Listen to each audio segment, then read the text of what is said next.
In this video, we will be discussing the Toolspace and Toolbox tab.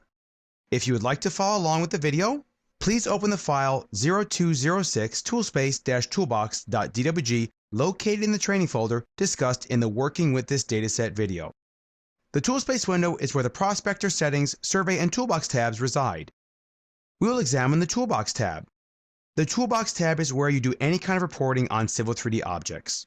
For instance, as you note here, I've expanded the Reports Manager category, and we have the alignment, corridor, parcel, and other Civil 3D objects that you can report on. Let's go ahead and look at a simple report, such as the Alignment Curve report.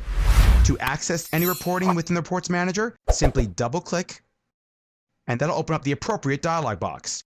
In this case, I am creating an XML report.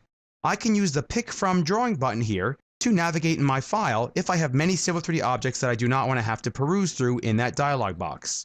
I can select my alignment, click OK, and then give it a name for that HTML file. Notice the simple report that appears in the format that you would expect, and I can save this to my project folder by copying and pasting it into Word or right-clicking here and doing a Save As. Notice that the company name and address are not defined properly. Let's go ahead and discuss where this is located. In the Toolspace Toolbox tab, we have the Report Settings button that we can click on, and expanding the different categories here, we can go ahead and add in our contact name, company name, address, and so on. Also note many of the settings for the different reports can be defined in here as well.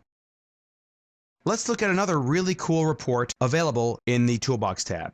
I will expand the corridor category.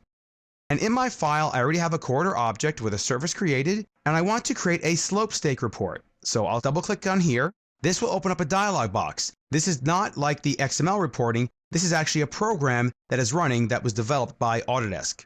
I want to add in the corridor link that I want to create a slope stake for. So in this case, we'll use datum, and I have a material list to grab any kind of quantities that I want. I will add in that datum and click on the Create Report. And what gets created is a really cool visual type report where I can actually see the different parts that it is reporting on for the slope staking. You can now take this out into the field, print this out for any surveyors who might need it, and so on. There are many other reports available through the Toolbox tab in the Toolspace window. This concludes this video discussing the Toolspace Toolbox tab.